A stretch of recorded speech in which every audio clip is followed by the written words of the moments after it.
देशभक्ति से ही देश की शान है, देशभक्ति से ही देश की शान है। हम उस देश के फूल हैं यारो, जिस देश का नाम हिंदुस्तान है। जैसा कि इस शायरी से पता चल रहा है कि आज हम आप लोगों को स्वतंत्रता दिवस के बारे में बताने जा रहे हैं। तो हमारे प्यारे दोस्तों, आप सभी का स्वागत है हमारे YouTube channel education for India में। आज हम स्वतंत्रता दिवस कब और कैसे मनाया जाता है इसके बारे में जानेंगे, प्लस स्वतंत्रता दिवस का इतिहास क्या है, स्वतंत्रता दिवस में किन किन सेनानियों ने अपना अपना योगदान दिया था उनके बारे में बताएंगे। अब साथ में ही स्वतंत्रता दिवस पर एक कविता जानेंगे।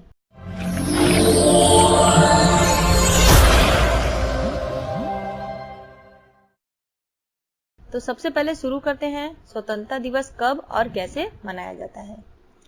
भारत में 15 अगस्त बहुत उत्साह और गौरव के साथ मनाया जाता है। मतलब 15 अगस्त 1947 को भारत को अंग्रेजों की गुलामी से आजादी मिली थी। तब से हमारे देश में हर वर्ष 15 अगस्त को स्वतंत्रता दिवस के रूप में मनाया जाता है। इस दिन भारत के प्रधानमंत्री लाल किला पर राष्ट्रीय ध्वज फहराते हैं और सभी सरकारी कार्यालय जैसे बैंक, पोस्ट ऑफिस आदि में अवकाश होता है। इसके साथ ही सभी स्कूल और ऑफिसों में तिरंगा फहराया जाता है और निबंध, कविता, भाषण, नाटक आदि कई प्रतियोगिता भी आयोजित की जाती हैं। चलिए अब अगला हम लोग जानेंगे स्वतंत्रता दिवस का इतिहास। आज अगर हम स्वतंत्रता दिवस के इतिहास के बारे में बात करें तो आज उन शहीदों की याद में हमारे आंखों में आंसू आ जाते हैं, जिन्होंने अपनी जान देकर हमें स्वतंत्रता दिलाई और हमें अंग्रेजों की गुलामी से मुक्त करवाया। ये सभी आजादी को हमें एक उपहार के रूप में देकर शहीद हो गए। अंग्रेजों के अत्याचार और उनसे तंग आकर सभी भारतीय एकजुट हो गए और इन अंग्रेजों से छुटकारा पाने के लिए सुभाष चंद्र बोस, भगत सिंह, चंद्रशेखर आजाद ने क्रांति की मशाल जलाई और कितने ही देशभक्तों ने अपने प्राणों की आहुति दी, जिनमें महात्मा गांधी, सरदार वल्लभ भाई पटेल ने सत्य और अहिंसा के सहारे सत्याग्रह आंदोलन चलाया, अंग्रेजों की लाठियां खाई और जेल भी गए। इन आंदोलनों की वजह से ही अंग्रेज भारत छोड़कर जाने के लिए मजबूर हो गए और 15 अगस्त 1947 का दिन हमारे देश के इतिहास का सबसे महत्वपूर्ण दिन बन गया और उसके बाद हमें ये स्वर्णिम आजादी मिली। धन्य है वह स्वतंत्रता सेनानी जिन्होंने शहीद होकर हमें आज स्वतंत्रता का स्वर्णिम दिन दिखाया है।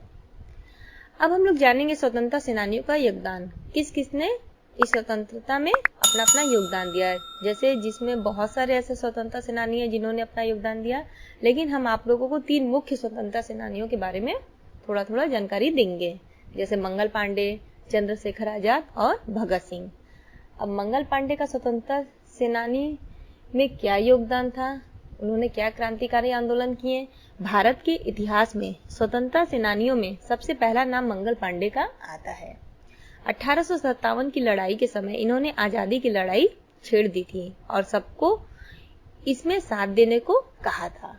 Mangal Pandey east India company के सैनिक के पद पर थे। 1847 में खबर फैली कि ईस्ट इंडिया कंपनी द्वारा जो बंदूक का कारतूस बनाया जाता है उसमें गाय की चर्बी का इस्तेमाल होता है। इसे चलाने के लिए कारतूस को मुंह से खींचना पड़ता था, जिससे गाय की चर्बी मुंह में लगती थी, जो हिंदू मुस्लिम दोनों ही धर्मों के खिलाफ था।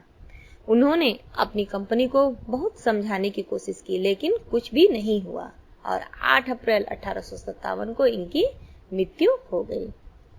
अब हम लोग जानेंगे चंद्रशेखर आजाद का स्वतंत्रता में क्या योगदान था।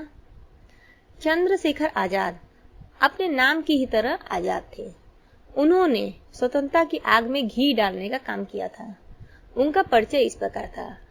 चंद्रशेखर आजाद स्वतंत्रता की लड़ाई में युवाओं को आगे आने के लिए हमेशा प्रेरित करते रहते थे। उन्होंने युवा क्रांतिकारियों की एक फौज खड़ी कर दी थी। उनकी सोच यह थी कि स्वतंत्रता की लड़ाई के लिए हिंसा बहुत ही जरूरी है, इसलिए वे महात्मा गांधी से अलग होकर कार्य करते थे। चंद्रशेखर आजाद का खौफ अंग्रेजों में बहुत था। इन्होंने काकोरी ट्रेन लूटने की योजना बनाई थी और इसे लूटा था। किसी ने इसकी खबर अंग्रेजों को दे दी, जिससे अंग्रेज इन्हें पकड़ने के लिए इनके पीछे पड़ गए। चंद्रशेखर आजाद किसी अंग्रेज के हाथों नहीं मरना चाहते थे, इसलिए उन्होंने अपने आप को गोली मार ली और शहीद हो गए। अब हम लोग जानेंगे भगत सिंह के बारे में। भगत सिंह का क्या योगदान था हमारी स्वतंत्रता पर। भगत सिंह का नाम बच्चा बच्चा जानता है। युवा नेता भगत सिंह का जन्म 27 सितंबर 1907 को पंजाब में हुआ था। इनके पिता और चाचा दोनों स्वतंत्रता की लड़ाई में शामिल थे, जिससे बचपन से ही इनके मन में देश के प्रति लगाव था और वे बचपन से ही अपने देश के लिए कुछ करना चाहते थे। 1921 में इन्होंने असहयोग आंदोलन में अपनी हिस्सेदारी दी, लेकिन हिंसात्मक प्रवृत्ति होने के कारण भगत ने यह छोड़ नौजवान भारत सभा बनाई, जो पंजाब के युवाओं को आजादी में हिस्सा लेने के लिए प्रेरित करती थी। चंद्रशेखर आजाद के साथ मिलकर इन्होंने आजादी के लिए बहुत से कार्य किए। 1929 में इन्होंने अपने आप को पकड़वाने के लिए संसद में बम फेंक दिया, जिसके बाद इन्हें 23 मार्च 1931 को राजगुरु और सुखदेव के साथ फांसी की सजा दे दी गई। तो ये था स्वतंत्रता दिवस पर निबंध, इतिहास और कुछ स्वतंत्रता सेनानियों के नाम। अब हम लोग जानेंगे स्वतंत्रता दिवस पर एक कविता, जिसका नाम है तमन्ना। जी में आता है इस माटी का अरमान हो जाऊं, फरिश्ता हो नहीं सकता मगर इंसान हो जाऊं। जहां मजहब भाषा क्षेत्र की चर्चा नहीं होती, इलाही चाहता हूं खेल का मैदान हो जाऊं। परिंदे उड़ सके बेखौफ दिल खोल कर अपना, खुदा उनकी उड़ानों का मैं आसमान हो जाऊं।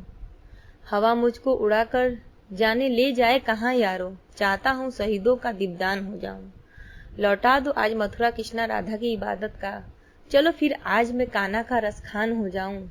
मेरे आंचल से आकर हर कोई बच्चा लिपट जाए, तमन्ना है मेरी ऐसा ही हिंदुस्तान हो जाऊं।